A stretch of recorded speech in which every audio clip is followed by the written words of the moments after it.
A cidade que apagou. Parte 1, a chegada e os sinais. Capítulo 1, Serra Morta. Eduardo vem sentado quase no fundo do ônibus, com o notebook desligado no colo e a mochila servindo de travesseiro improvisado. A estrada é estreita, cercada de paredões de pedra e mata fechada, e uma névoa insistente acompanha o veículo como se esperasse uma chance de entrar pelas frestas das janelas. O motorista dirige em silêncio, o rádio desligado, o painel iluminado por uma luz verde mortiça. Há só mais 2 passageiros, uma mulher cochilando com uma sacola no colo e um senhor muito magro, de chapéu gasto, que passa o tempo inteiro olhando para fora como se contasse árvores. Em determinado momento, o ônibus reduz quase até parar para contornar uma curva fechada e o velho comenta, sem olhar para Eduardo, que já reparava nele desde a rodoviária. Cidade boa, moço, desde que ninguém mexa no que segura o céu quieto. A frase parece deslocada, mas o tom é tão natural que Eduardo apenas solta um riso sem graça e volta os olhos para o celular. O sinal de internet oscila, cai volta fraco. Uma notificação antiga pisca e some. Ele tenta responder uma mensagem da mãe, mas o texto não segue. A cada túnel de árvores, o mundo urbano fica mais distante. Quando chegam à minúscula rodoviária de Serra Morta, o relógio de parede marca 16H10.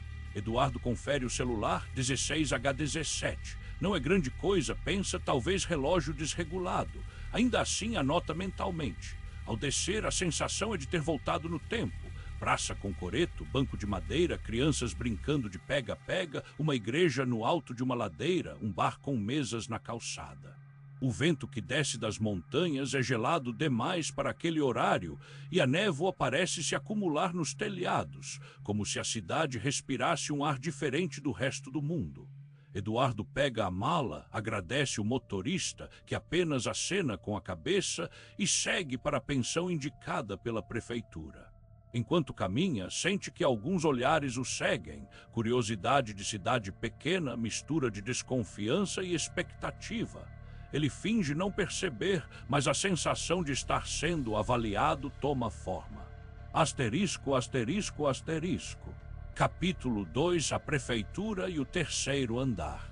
No dia seguinte, Eduardo chega à prefeitura alguns minutos antes do horário marcado, querendo causar boa impressão.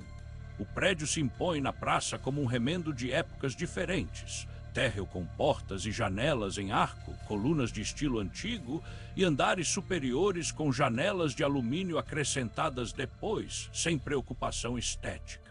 Na fachada, a pintura descascada revela camadas de cores e décadas de reformas. Na recepção, Marta o atende sem sequer tirar os olhos do monitor. É uma mulher de 40 e poucos anos, fala rápida, humor ácido, que domina a fofoca local como quem administra um banco de dados humano. Ao descobrir que ele é o novo da informática, soltam até que enfim mandaram alguém e segue numa enxurrada de reclamações sobre impressoras, sistema lento e e-mails que somem. Ela o apresenta ao prefeito Arlindo, homem robusto, sorriso treinado, que fala em modernizar Serra Morta e colocar tudo na nuvem, mas não sabe explicar o que exatamente precisa.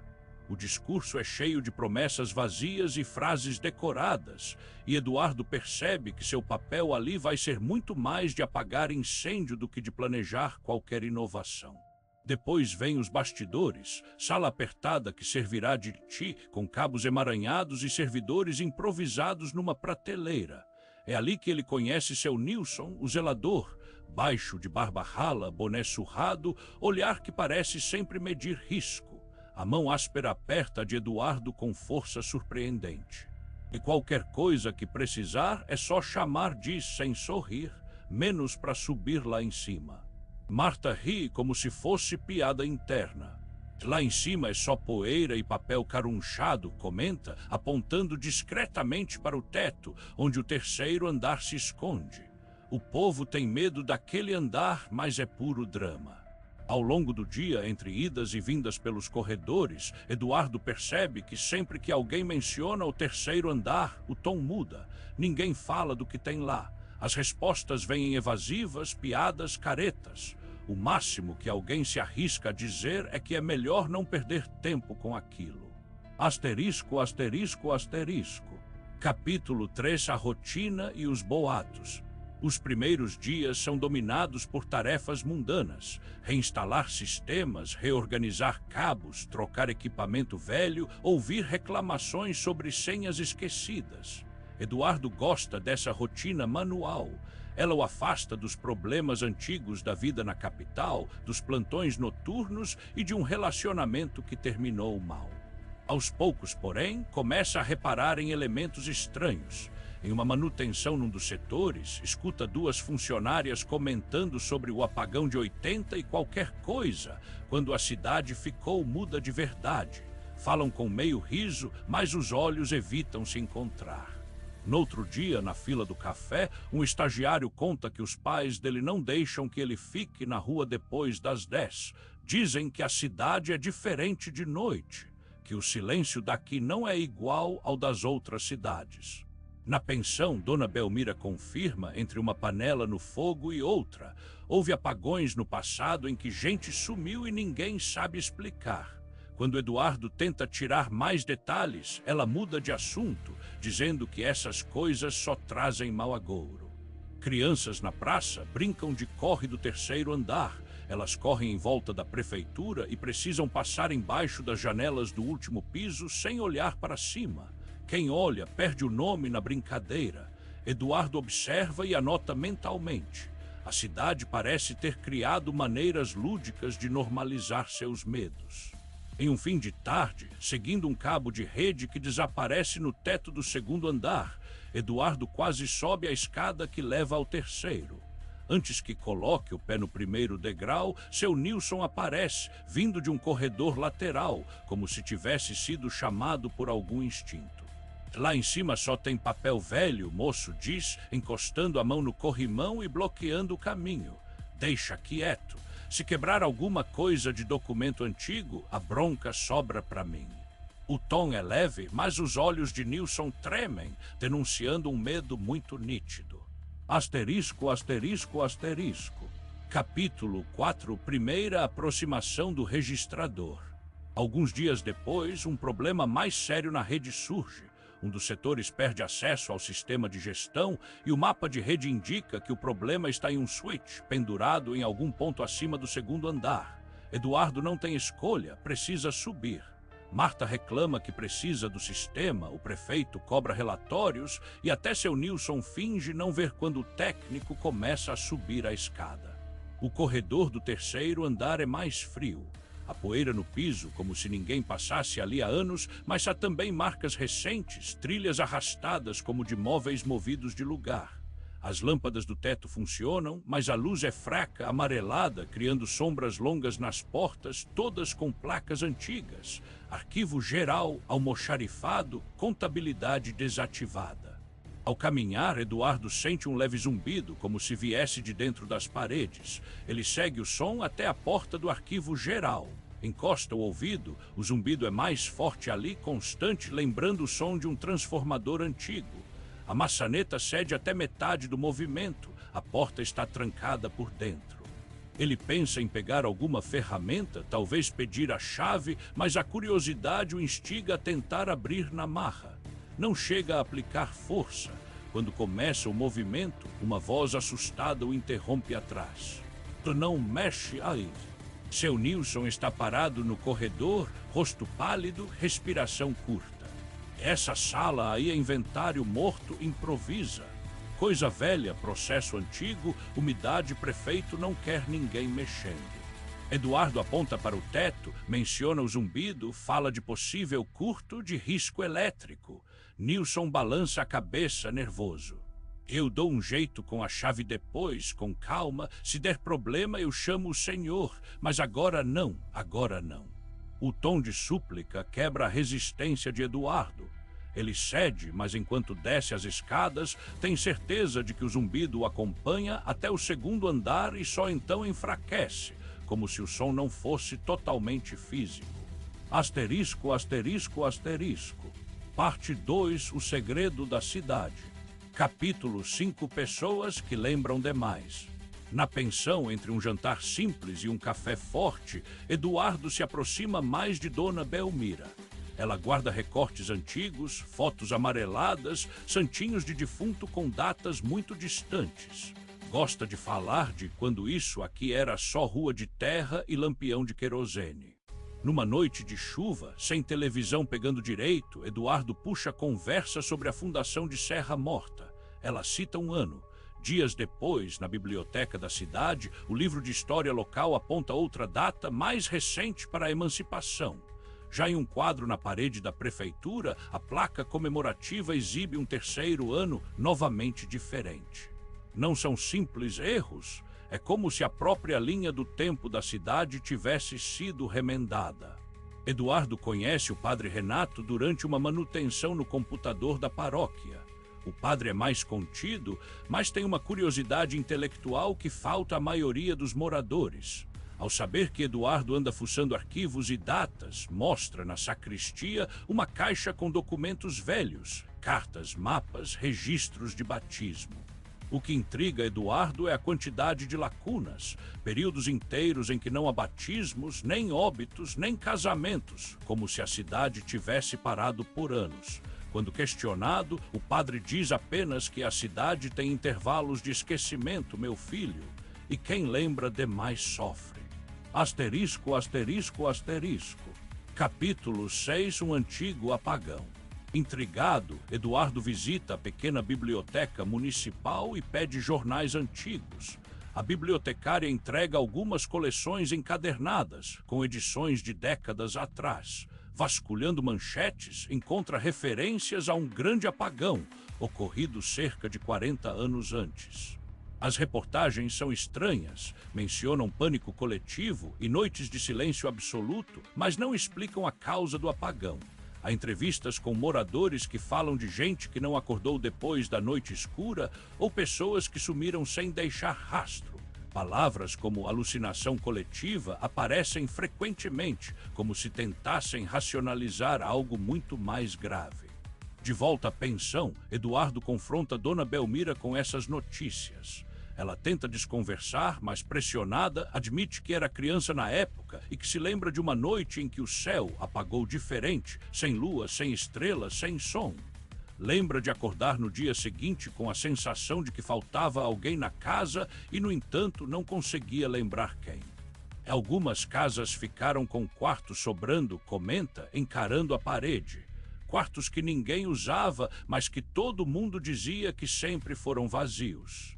A ideia de um apagão de memória, e não só de energia, começa a se consolidar na mente de Eduardo. Asterisco, asterisco, asterisco. Capítulo 7, sinais tecnológicos. De volta ao trabalho, Eduardo passa a olhar a infraestrutura de TI da prefeitura com outros olhos. Ao mapear os dispositivos conectados à rede, identifica uma máquina com IP fixo e nome genérico, sempre online, mas que não aparece fisicamente em nenhum setor. Traz pins constantes, sem variação de resposta, como um batimento prolongado. Verificando logs no servidor, nota acessos de madrugada vindos desse IP fantasma em horários em que o prédio está teoricamente vazio. As requisições não são a sistemas comuns, mas a um serviço interno sem documentação clara. Nos arquivos de inventário encontra um registro antigo, quase esquecido, equipamento especial registrador vinculado administrativamente ao terceiro andar. Nenhuma especificação técnica, nenhuma marca, nenhum manual. Apenas uma observação: não alterar configuração, manter ligado. Esse registro acende todas as luzes de alerta na mente de Eduardo, que começa a associar o zumbido ouvido no arquivo à presença desse equipamento na rede. A coisa que ninguém quer que ele veja parece estar literalmente pulsando no coração da infraestrutura da prefeitura. Asterisco, asterisco, asterisco. Capítulo 8, confronto com seu Nilson.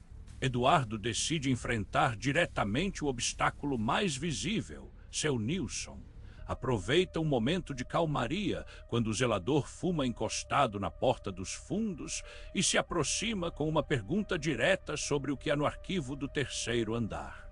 Nilson tenta escapar com as desculpas habituais, falando de poeira, capim, documentos antigos. Eduardo insiste, menciona o IP fantasma, o registro de equipamento especial registrador. Cita o zumbido. O rosto de Nilson muda. O tom passa da manha para o medo genuíno. Sempre teve alguém para olhar aquilo ali, diz resmungando. Antes de mim já tinha, e antes desse, outro. Gente que vinha de fora, que mexia com fio e luz. Gente como você. Eduardo pergunta do técnico anterior. Nilson coça a nuca, busca o nome e falha. Não ficou muito tempo, responde. Pediu transferência ou foi demitido, ou não sei. Só sei que um dia não veio mais, e aí pouco depois mandaram você. A falta de memórias concretas sobre a pessoa, somada à sensação de que um padrão se repete, incomoda Eduardo profundamente. No fim daquele dia, uma queda de energia afeta parte do prédio. O gerador reserva demora a pegar.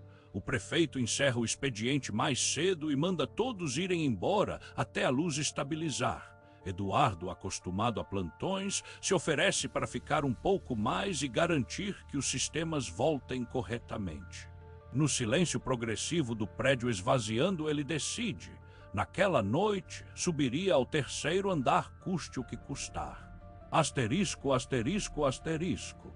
Parte 3, a noite do desligamento. Capítulo 9, a luz no arquivo. A prefeitura, ao cair da noite, parece outro lugar. Sem o barulho dos funcionários, os passos de Eduardo ecoam demais pelos corredores. Alguns poucos postes na praça emanam luz fraca e parte dessa claridade entra pelas janelas do térreo, desenhando faixas retangulares no chão. Ao sair para checar o modem externo, Eduardo ergue os olhos e percebe algo que não deveria existir. As janelas do 3º andar, que sempre permanecem apagadas, exibem um brilho amarelado constante. Uma luz que não vem de lâmpadas comuns, mas de uma fonte mais baixa, quase como se fosse fogo filtrado pelo vidro. O prédio está oficialmente fechado.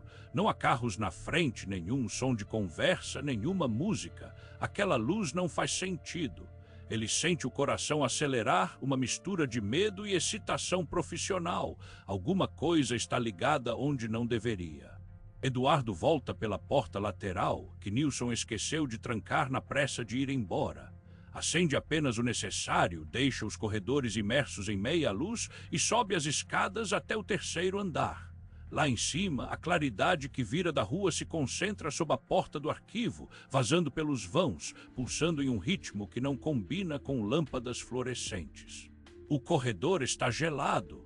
O zumbido é audível antes mesmo de ele tocar na maçaneta. Asterisco, asterisco, asterisco. Capítulo 10, o registrador. Ao abrir a porta, é como se entrasse em outro tempo. A sala do arquivo é grande, com estantes metálicas altas, repletas de caixas de papelão, pastas antigas, livros enormes. O cheiro de mofo é quase sólido, misturado a pó e aquele odor peculiar de papel envelhecido. No centro, destoando de tudo, está o registrador, uma máquina do tamanho de uma mesa de centro, com carcaça metálica arredondada, tubos de vidro, válvulas incandescentes, um mostrador circular com ponteiros que giram lentamente em movimentos que não obedecem a nenhum padrão óbvio. Um botão grande de plástico amarelo marca as posições ligado e desligado. Do aparelho emana a luz amarelada que preenche o cômodo e o zumbido grave que Eduardo ouviu tantas vezes através das paredes. Um papel amarelado, colado de lado com fita, traz a mensagem em letras mecanografadas. Em caso de falha total na rede, ligar o registrador, não olhar para as janelas.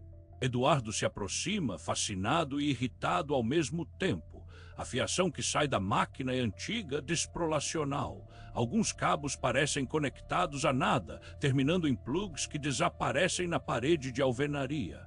Ele tenta seguir os fios, mas logo percebe que o esquema não faz sentido dentro de qualquer lógica de rede comum. Na mente técnica, uma preocupação prática se impõe. Se a cidade tem problemas constantes de energia, manter um troço desses ligado à toa é desperdício e risco de incêndio. A desconfiança racional abafa, por alguns segundos, a sensação de estranheza. Ele coloca a mão sobre o botão. Asterisco, asterisco, asterisco. Capítulo 11, o apagão absoluto. O gesto é simples, um giro firme do botão de ligado para desligado. No mesmo instante, o zumbido cessa como se alguém tivesse tirado o fone do ouvido. A luz amarelada apaga, deixando as salas escuras. Por um segundo, há um silêncio tão completo que Eduardo sente os próprios batimentos como um tambor. Então, de repente, não é só a sala que mergulha na escuridão. Pelas frestas das janelas, a claridade da praça some. As lâmpadas do corredor e dos outros andares se apagam. A cidade inteira, lá fora, parece ser engolida por um pano preto.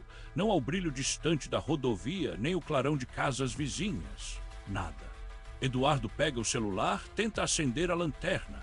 A tela pisca, congela e apaga. Tenta de novo. O aparelho vibra, mostra a hora 23h23 e trava sem responder a nenhum comando. O relógio de parede do arquivo, que marcava 20h e pouco, agora também aponta para 23h23, o ponteiro dos segundos parado. O tempo parece ter escorregado para um marco comum e decidido parar ali. O apagão não é apenas elétrico. É como se algo maior tivesse sido desligado junto. Asterisco, asterisco, asterisco. Capítulo 12 Passos e Vozes. No escuro absoluto, os sentidos de Eduardo se reorganizam. A visão inútil dá lugar à audição e ao tato. O ar parece mais denso, o cheiro de mofo mais agressivo. Ele respira fundo, tenta conversar consigo mesmo mentalmente, recitar qualquer coisa lógica, mas as palavras se embaralham. Então surgem os passos. Primeiro distantes, ecoando pelo corredor como botas rígidas batendo em piso duro. Depois mais leves, como sapatos de saltos diferentes, tênis, pés descalços. Sons de gente caminhando vindos de vários lados ao mesmo tempo, cobrindo distâncias impossíveis em poucos segundos. O corredor parece abrigar mais gente do que a cidade inteira. Eduardo fica paralisado, tentando identificar se são vozes de funcionários que ficaram presos, mas logo percebe que não há conversa, apenas a cadência de deslocamento. Até que, por sobre os passos, surge um murmúrio. É um conjunto de sussurros em várias vozes, vários tons, várias línguas. Alguns trechos são compreensíveis. Ele desligou, agora dá, abriu de novo. Outros resvalam em idiomas que Eduardo nunca estudou, mas que o cérebro reconhece como linguagem. Portas batem no corredor, maçanetas giram sem sucesso, algo pesado se arrasta pelo chão, como se moveu uma estante ou um corpo grande. Eduardo, tomado pelo instinto, tateia o registrador tentando reverter o gesto. Gira o botão de volta para ligado. Nada acontece. Nenhum zumbido, nenhuma luz. É como se a máquina tivesse sido esvaziada da função. O silêncio entre um som e outro é preenchido por um medo tão denso que quase produz ruído próprio. Asterisco, asterisco, asterisco. Parte 4, o livro e o dilema. Capítulo 13, a gaveta oculta. Preso na escuridão, cercado por passos e vozes, Eduardo faz o que qualquer técnico faria. Tenta entender o aparelho. Passa as mãos pela superfície metálica, procurando botões, encaixes, qualquer coisa. Os dedos encontram um ressalto na lateral, um recorte que não tinha notado antes. Ao pressionar, uma gaveta pesada, quase travada, se move a alguns centímetros. Ele puxa com força. A gaveta cede de uma vez e o atinge o rosto uma lufada de ar incrivelmente frio, como de um freezer antigo. O contraste com o ambiente abafado o faz estremecer. Dentro da gaveta repousa um livro. Grosso, capa de couro escuro, sem título na lombada. Ao toque, o couro parece mais frio do que deveria. Eduardo pega com ambas as mãos, sente o peso desproporcional. Ao abrir na primeira página, nota que, embora a sala esteja às escuras, as letras se deixam ler. Elas brilham muito levemente, como tinta fosforescente. As páginas iniciais são listas, nomes de pessoas seguidos de datas e ao lado a palavra entrou. Em alguns casos há anotações à margem, retido, apagado, não voltou. Entre os nomes aparecem também cidades e vilarejos, sempre associados a alguém que entrou. Eduardo folheia e quanto mais avança, mais longe as datas chegam. Décadas, séculos. Alguns nomes repetem sobrenomes que ele reconhece na cidade. Belmira Arlindo Nilson. Nem sempre correspondem a pessoas que conheceu, mas a sensação de continuidade é inegável. Asterisco, asterisco, asterisco. Capítulo 14. A função do registrador. Em uma seção mais ao centro, o formato das páginas muda. Em vez de listas, há texto corrido, escrito em tom ritualístico, como um manual de instruções arcaico. O texto fala em fronteiras firmes entre o dentro e o fora, em pontos de vigília espalhados pelo mundo que sustentam a coesão do real. Explica, numa linguagem misto de técnica e esotérica, que o registrador é um dispositivo de manutenção desse equilíbrio. Enquanto ativo, a cidade associada a ele permanece protegida, mas paga o preço do esquecimento. Pessoas, fatos, pequenas histórias são apagadas das memórias para esconder o que se vigia. Quando o registrador é desligado, mesmo por um instante, essa fronteira amolece. Aqueles do lado de fora sentem o cheiro da brecha e se aproximam. O texto menciona noites de teste, como se entidades se aproximassem apenas para verificar se há falhas. Eduardo encontra, enfim, a menção direta à Serra Morta, a uma entrada destacada com uma borda desenhada à mão. A data é a do dia atual.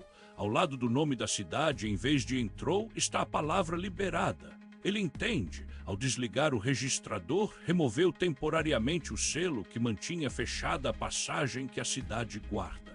Do lado de fora, as batidas na porta do arquivo se intensificam, como se aquilo que espera tivesse percebido a leitura. Asterisco, asterisco, asterisco. Capítulo 15. Pressão crescente. As pancadas começam ritmadas, cada impacto vibrando pela madeira e pelo metal da maçaneta. O som ecoa no piso, nas estantes, no próprio registrador. Rachaduras finas começam a surgir ao redor do batente, espalhando-se como veias negras. As vozes, antes um murmúrio difuso, agora chamam Eduardo pelo nome completo, incluindo sobrenomes que ele raramente usa. Sussurram fatos íntimos, medos da infância, erros da juventude, frases que ele pensou, mas nunca disse. É como se tudo o que o define estivesse aberto em algum lugar e sendo folheado. Ele tenta afastar estantes, criar uma barricada improvisada diante da porta. O esforço é quase inútil, mas dá a sensação de estar fazendo algo. Cada vez que uma estante raspa no chão, um coro de sussurros responde do lado de fora, ora rindo, ora rosnando palavras incompreensíveis. Eduardo percebe, com clareza assustadora, que se a porta ceder não será apenas ele a pagar o preço. O texto do livro é claro sobre isso. Quando o selo falha, a cidade inteira é exposta, e o que entra não se limita ao prédio. A ideia de Serra Morta se tornar uma mancha apagada no mundo real, como a cidade sem registro que viu listadas em páginas anteriores, o paralisa. Asterisco, asterisco, asterisco. Capítulo 16. Escreva seu nome. Folheando mais desesperadamente o livro, em busca de qualquer instrução que não envolva simplesmente manter ligado, Eduardo encontra uma página quase escondida, sem formatação ornamentada, com texto curto filtrado por séculos. Se o registrador não religar, escreva seu nome. A frase é seca, sem contexto. Não explica o que aconteceria com ele, com a cidade, com as coisas do lado de fora. Sugere apenas que esse ato resolve a falha. A ausência de garantias abre espaço para o pânico. Ele considera fugir. Imaginar descer as escadas, atravessar o corredor, sair pela porta lateral, correr pela praça. Mas quando fecha o livro e encara a porta pela fresta de luz inexistente, sente que o prédio se expandiu. A distância entre a sala e a escada parece maior. Os passos lá fora se multiplicam, ocupando cada corredor, cada vão de escada. A ideia de fora do prédio perde clareza. Eduardo percebe que está reduzido a 3 opções. Esperar a porta ceder e ver o que entra, tentar destruir o livro e o registrador, ou aceitar a instrução e escrever o próprio nome. Asterisco, asterisco, asterisco. Parte 5. O sacrifício e a transformação. Capítulo 17. Escolha sem retorno. Ele tenta primeiro as alternativas ativas, levantar o livro e arremessá-lo contra o chão. Nada acontece, além de um impacto surdo e a sensação de que algo observa com desaprovação. Tenta chutar o registrador, mas a máquina é sólida, pesada, enraizada no piso de uma forma que não é apenas física. Cada tentativa de destruição parece tornar as batidas na porta mais violentas, como se um prazo invisível estivesse se esgotando. As rachaduras aumentam, pequenas lascas de madeira começam a cair e se desfazer no ar antes mesmo de tocar o chão. Confrontado com o fracasso de todas as soluções racionais, Eduardo se vê à beira da decisão que vinha sendo empurrada para ele desde que chegou à cidade, talvez desde antes. O livro aberto, a caneta no bolso da camisa, as instruções na página. Ele compreende que o ato de escrever o nome é uma escolha sem volta. Provavelmente implica se tornar parte do mecanismo, como tantos outros antes dele. Mas é isso ou expor toda a Serra Morta a algo que a memória coletiva se recusa a guardar. Asterisco, asterisco, asterisco. Capítulo 18, a escrita do nome. Ele tira a caneta do bolso. As mãos tremem tanto que o clique de destravar produz um som alto demais no silêncio opressor. A ponta toca o papel e uma sensação de frio sobe pelo braço, como se o livro puxasse algo de dentro dele. Eduardo começa a escrever o primeiro nome. A voz das entidades do lado de fora se agita, algumas pedem que ele pare, dizendo que é mentira, que não vai adiantar, oferecendo saídas, promessas vagas de sobrevivência. Outras incentivam, como se estivessem curiosas para ver o desfecho. Cada letra parece pesar mais que a anterior. Ao chegar ao sobrenome, sente um aperto no peito, como se mãos invisíveis o segurassem por dentro, tentando impedir o movimento. Mesmo assim, ele força o traço, termina a última letra e, com esforço final, coloca o ponto. No instante em que a tinta toca o papel ao final do nome, o mundo se transforma. As batidas cessam, a madeira para de rachar.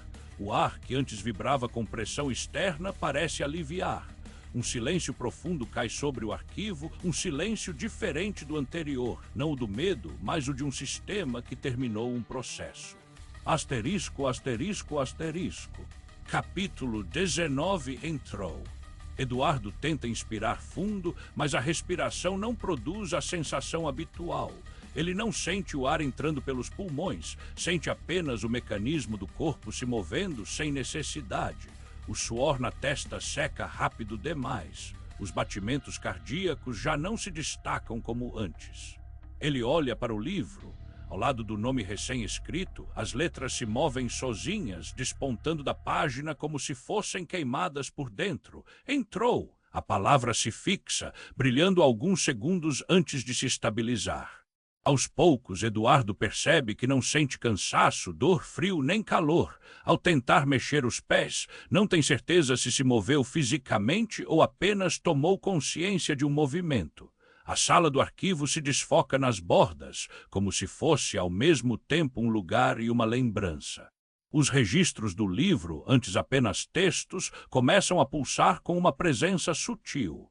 Ele sente, sem ver, que cada nome ali representa alguém que fez o mesmo gesto em outras cidades, em outros tempos. Asterisco, asterisco, asterisco. Capítulo 20, visão ampliada. Conectado ao registrador de um modo que não entende, Eduardo começa a ver além da sala, não com os olhos, mas com uma espécie de percepção difusa. Enxerga outras cidades como pontos de luz e sombra espalhados em um mapa que não é geográfico, mas simbólico. Algumas brilham com intensidade estável, vigílias ativas, fronteiras firmes. Outras são manchas apagadas, onde antes houve alguma coisa e agora apenas vazio no tecido da realidade. Em certas regiões, os pontos piscam como velas prestes a se apagar, indicando falhas iminentes, decisões não tomadas. Ele vê pessoas em outras épocas, assustadas como ele, encarando aparelhos diferentes, livros de formatos variados, mas todos cumprindo a mesma função. Vê também cidades que falharam invadidas por algo que não tem forma humana e que por isso foram removidas do mundo, esquecidas de forma tão completa que se tornaram apenas ruídos em memórias fragmentadas. No meio dessa torrente de imagens, Eduardo entende que Serra Morta é uma dobradiça como muitas outras. O papel dele não é ser herói nem vítima, mas componente de um sistema obscuro que mantém o céu quieto e o lado de fora onde deve estar. Asterisco, asterisco, asterisco. Parte 6, a vaga aberta. Capítulo 21, manhã seguinte. Na manhã seguinte, as luzes da cidade acendem no horário certo, relógios voltam a marcar o tempo, celulares recuperam sinal como se nada tivesse acontecido. A praça enche de gente indo trabalhar, crianças indo para a escola, vendedores abrindo lojas. Na prefeitura, Marta chega reclamando da queda de energia na véspera, dizendo que teve que jantar à luz de velas. Liga o computador, xinga o sistema lento, manda mensagem para o rapaz da informática, mas, ao procurar o nome na agenda, encontra apenas o campo vazio. Estranha, pensa que não salvou o contato. Deixa para depois. No sistema de ponto, há um registro incompleto de entrada no dia anterior, sem nome devidamente associado. O campo que deveria exibir o funcionário mostra símbolos quebrados, como se o dado estivesse corrompido. O sistema tenta corrigir, substitui por um marcador genérico. Ninguém dá muita importância a trabalho a fazer. Asterisco, asterisco, asterisco. Capítulo 22, buracos de memória. No café da manhã, Marta comenta com outra funcionária que parece que tinha alguém novo na informática, mas não lembra bem se já começou ou se ainda vai chegar. A conversa tropeça em datas, ninguém consegue afirmar com certeza. Em vez de aprofundar, mudam de assunto. Seu Nilson, ao fazer a ronda matinal, sobe ao 3º andar. Encontra a porta do arquivo fechada, trancada como sempre. O zumbido do registrador está de volta, discreto, constante. Ao abrir, vê tudo em ordem. Estantes no lugar, pó no chão, o aparelho no centro com luz amarelada suave. Há, porém, detalhes que o desconcertam. Marcas de móveis arrastados, um risco mais recente no piso, como de alguém que caminhou com pressa. Ele sente um arrepio subindo pela nuca. A impressão física de que alguém o observa, não de um ponto específico, mas de todos os lados da sala. Sem entrar completamente, apenas confere se não há nada obviamente errado, tranca de novo e desce, murmurando o mantra que repete desde jovem: o que está quieto, deixa quieto. Na pensão, Dona Belmira lava a louça e tem a sensação de que faltou alguém no café. Conta as xícaras, os pratos, tudo bate, a impressão se desfaz como espuma. Asterisco, asterisco, asterisco. Capítulo 23, próximo vigia. Algumas semanas depois, chega à cidade um novo técnico de informática, também vindo da capital em busca de recomeço. Tem outra aparência, outro jeito de falar, outro histórico. Para a prefeitura é agudo a contratação que finalmente saiu do papel. Para o sistema é apenas um novo usuário a ser cadastrado. Ao descer do ônibus, o novo técnico sente um arrepio profundo ao olhar para a praça e ver o prédio da prefeitura. Não sabe explicar. É uma mistura de familiaridade e alerta, como déjà vu. O relógio da praça marca um horário, o celular marca outro, com diferença de poucos minutos. Ele faz uma anotação mental para depois consertar o relógio se lembrar. Naquele mesmo instante, em alguma camada não visível, o livro no interior do registrador de Serra Morta mostra a linha onde antes havia o nome de Eduardo, agora quase totalmente apagada, restando apenas a palavra entrou como marca de que alguém assumiu o posto. Logo abaixo, letras novas começam a surgir lentamente, próximo vigia a definir. Asterisco, asterisco, asterisco. Capítulo 24, o novo técnico. Num dos primeiros dias, o novo técnico atravessa a praça depois do expediente. O sol já se pôs, os postes começam a ligar um a um. Ele levanta o olhar para o 3º andar da prefeitura e jura ver um brilho amarelado discreto em uma das janelas, como se uma lâmpada antiga pulsasse sozinha. Pisca e a luz parece sumir. Fica ali alguns segundos esperando que volte. Nada. Quando dá de ombros e segue caminho, sente aquela sensação familiar de ser observado, como se alguém, em algum lugar lá em cima, acompanhasse cada passo. Durante a noite, enquanto ele tenta dormir na pensão, sonha com corredores longos, salas com estantes intermináveis e um zumbido grave que parece vir debaixo da pele do mundo. No sonho, uma voz sem rosto cochicha ao pé do ouvido. Sempre teve alguém para olhar aquilo ali, sempre. O registrador no coração da prefeitura continua zumbindo, mantendo a fronteira firme.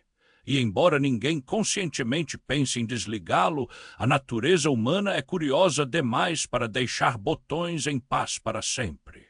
Se essa história te deixou inquieto, deixe seu curtir. Compartilhe com alguém que não tem medo do desconhecido. Inscreva-se no canal para mais histórias sombrias, mistérios inexplicáveis e relatos que vão te perseguir depois que o vídeo acabar.